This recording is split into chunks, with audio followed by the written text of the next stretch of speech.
Hi, welcome to Real Magic Review. My name is Steve Faulkner and this is Bolted by Jared Manley.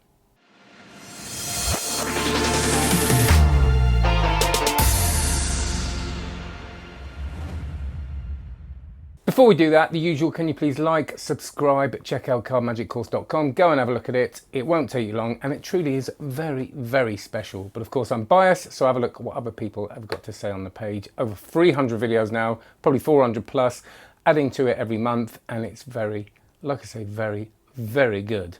But I'm biased, aren't I? But you might as well have a look, and yeah. Right, so I'm really excited about talking about this because it's divided people, this one, and I like that. I think it's a good discussion. So this isn't just a review; it's a discussion. There's lots to talk about here.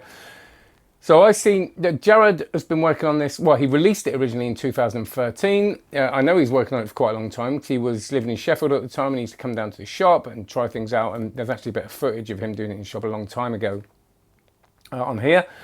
And it's got a re-release, and I was interested in playing with it. I hadn't played with it before, and I had mixed feelings when I saw it, and I think a lot of people do, and there's nothing wrong with that. That's important. And we'll go into that in a second. So the effect is, I've actually got another bit of footage on the channel of me just performing the routine that's more similar to Jared's specific routine that he does, the sort of, not the basic routine, but the routine that he does more often with it. So have a look at that. I'm not going to put loads of footage on here because it will go on for too long, but have a look at that and come back if you haven't seen it. And that's a first performance, so it literally is. I've practiced it in the room. I've gone out and shown it to some people. Now, this is really important. Now, some people you see doing these performances to people that they know, and I do know the girls in the office next door. We work in the same building. Have a look at the reactions, because I do tell them I do not want them to react falsely. I don't want them to go, "That's great," if they don't think it is. And I tell them I'm reviewing the product. So it's very authentic. I have been and done stuff with them and they've kind of gone, "Yeah, it's okay." But this one was the genuine reaction. It's important that you know that. Oh my God, what? Because that kind of gives you a feel of what those first performances are going to look like and feel like. So the trick is, it's the Card to Impossible location. All right, there's loads of routines around this, and there's stuff to say about that as well. It's someone signs a card that ends up bolted between two pieces of perspex, or bolted in a block, or whatever you want. And Jared says at the beginning he was aware of the similarities. And he mentions things like the Omni deck, Karen Johnson's work with the ice block. I think it's totally different. It feels different. It looks different. It doesn't give the same effect, really. The Omni deck is just a very, very different feeling to it. So I will say that, just personal opinion, I think it's a totally separate thing. But lots of respect for Jared's intro to that and mentioning all those other things. There's a couple of things with the effect that people have talked about, and I think it is worth talking about. One is the fact that they do not get to keep the signed card. The second one is that the way they take, well, actually three things. Are they going to take the thing and investigate it enough for it to be a problem? That's all I'll say. And the other thing is that this plot that is shown on the trailer a lot with, "This is my signature of Jack Nicholson as the Joker," etc., etc. And would you destroy that by putting a bolt through it? If you watch the footage and you like that response, that's the response. That's all there is to say about it. I like the trick. It got a good response. I like performing it. I like how it feels. I like the weirdness of the thing it's in, but it's very contextual. So first thing, let's answer all these apparent issues. Spectator doesn't get to keep the card. We have to stop thinking that this is a really good present to give people. What is good to give them is some sort of memento from the trick, so they look at it every time and they see it. So when it has been an integral part of it, like anniversary walls, they've done that, and it's a wedding and it's a special occasion, it's all that. That's got some punch to it. That's got some weight to it. Giving someone a card just because they've done a card trick with it is fine. They remember it, but it's not. I always sometimes feel embarrassed. Go, "Here's your souvenir," and it's like, it's a card with your own name on it. So I think we've got to take the importance of that. I don't think it's expected by spectators that, "Oh, where's my card that I wrote on?" They just, they don't, unless they go to a wedding every week with a wedding magician or a corporate thing every week and they see it all the time. I don't think it's a problem. What you do get to give them is a card with your name on it, without going, "Hey, here's my autograph." So when you sign it, other than sign it, you can put Steve Faulkner, like I did, or Jared Manley, or whatever. So they get to keep the memento from the thing, It's your name on it without you being all kind of egotistical and going, you know, here's my autograph. And I think that's quite a cool thing. It's probably, for most people, a kind of better memento than something with their own name on it that they write every day. The keeping the card thing at the end is a nice little thing, but to me, it's really not a problem. And I've never found it expected. You know, when I give it to people, now and then they'll say, can I keep it? But it's if you put it away, they don't really worry about it. So that's that. I don't think it's a problem. The next thing is with the plot points. Now, I think there's been a bit of a misstep here with Murphy's. I think that there's this trend at the moment to take a basic product basic plot and kind of elaborate it and find 10 things you can do with it. And I think that's good because it gets you thinking.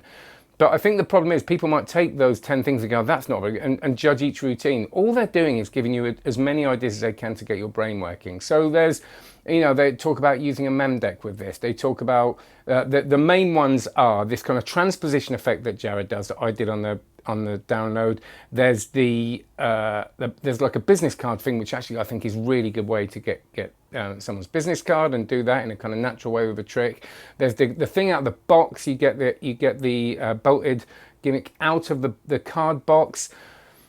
I will say that the first couple of routines on the download I think are just too angly, they're too movie, they need a table, there's too much going on, and I would shy away from that straight away. It comes with loads of stuff to help you out. I will say that most of the routines seem quite advanced, and I think that again that they haven't done themselves a favour by saying you've got to do this. For me, I just put it in the bag. Don't use any of the other stuff you get with it. When you play with it, you'll know. Play with it for a couple of hours, and what I use, without giving too much away, is the gimmick and the bag, and I just do what I need to do without all the other stuff. And from the back pocket as well, that's really important. You know, jacket, all that, you need all that, but back pocket. And I think that for me, if you've got like a t-shirt on to cover it a little bit if you have to, but I didn't really have to worry too much about it. But this is a pair of jeans, t-shirt, back pocket, a kind of controlled environment because I'm not walking around, but I did have it in my pocket for ages before I performed it, and it was secure. So it's kind of intermediate, I think this is. You do have to be handy with a deck of cards, but I think if you play with it, you're going to be absolutely fine. The plot for me that works is Jared's original plot. Here's a card with your name on it. You can do the autograph thing or not. Here's my name. They swap places now. We've seen it loads of times, but it really is very magical. When they turn that card over, it's like they saw that card go down that they've got between their hands or whatever they've got on the table. And look, it's in here. Now you give it some context by doing the thing about autographs and all that, and it's you saw the response. I think that's going to be the response. It's a really nice thing. It comes out in, and that's what they said to me next door. They said, but it was bolted in the thing, and in the bag, and in your pocket, and you know, how did you get it in there? And that's important.